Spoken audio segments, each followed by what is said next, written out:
Now, the gates have seen 60,000 people come through, and there's over 300 booths with plenty to do for anybody who wants to get into CrossFitness. The white nose syndrome, which has spread throughout the country. Middleton Fire Company is hosting their annual fundraiser today.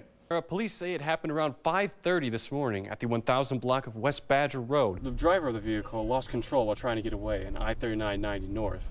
And eventually all three had to abandon the car. While the sun was out today, it was a gorgeous day to walk through the gardens in Janesville. 13 people were injured after a single car crash in Jefferson County, which caused several secondary crashes around the nation. Chilling new details are coming into light in a grisly quadruple murder in Pennsylvania. Madison police are investigating an attempted homicide on the city's north side. 3 local Culver's locations are giving 100% of their sales to a man's family after they say he passed away of an apparent heart attack during an armed robbery. New details are slowly coming to light after the 9th homicide happens in Madison. Police say the fight happened between 3 people. One man appeared to be the target and was wounded, but the woman who was with him was shot and died instead. Jane Jelsey, a neighbor, says she was woken up by gunshots, a sound she never hears there. Unacceptable situation for everybody around because many innocent people are shot. There's nobody that is safe. Jelsey says that something needs to be done about the guns designed to kill people in the hands of civilians. The hunters don't use them, and so why should it be available to the population? Even though this happened near her home, Jelsey says she's not moving. It may be nice for a couple of years, but one person moving into that neighborhood can change it. The number of homicides this year is already ahead of the past 2-year totals. Chief of Police Michael Koval says there isn't enough talking happening between the people of these homicide cases. All of these homicides are senseless and has one scratching one's head, and to understand how conflict resolution could spiral so quickly out of control. But this is at its core a situation of anger. But with the tribulations Madison is going through, there is a glimmer of good news. Tom Solist, executive director for the nearby community center for the neighborhood, says they've been having a great summer, serving about 120 kids a day for a summer camp. I don't want to dismiss all the difficult things that are happening in Madison, but in Vera Court with our families and our kids, it's been a very strong and positive summer. Tyler Cox, NBC 15. Everyone knows the awful things people go through to get rid of a disease like cancer, but not many children know what it takes.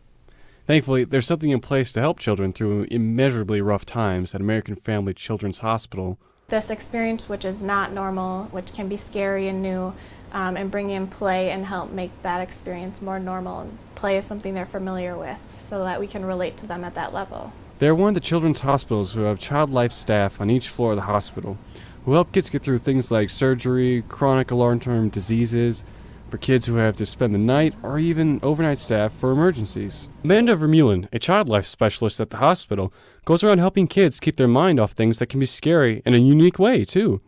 Most of the staff and families know when I'm going somewhere, going to a procedure, going to see a family, I've got my backpack on. So again, I use a lot of toys, things, bubbles that kids can relate to that they might have at home. It would be difficult for anyone going through this as a parent. Leanne Clayton, whose son, Alexander, has gone through cancer treatment, says the quality support her family gets, and families in general, is important. Use them as much as you can.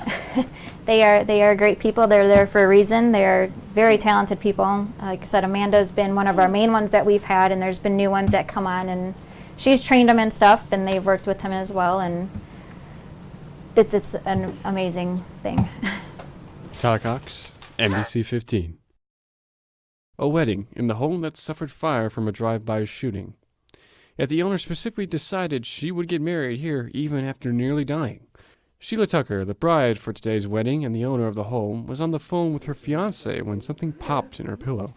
It was real scary because when it went through the wall, through the headboard, through 2 pillows, every time I think about it, I just want to cry. Tucker says she thanks her new husband every day now after he called her to see how her day was.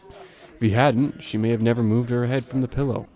I believe he saved my life. If he wouldn't have never called me, I probably would have been still laying here on this pillow, and this hole would have been in my head instead of the pillow.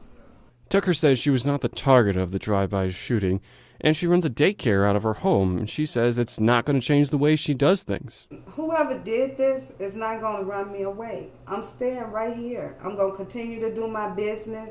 I'm going to continue to have my children playing outside. They just not going to run me away.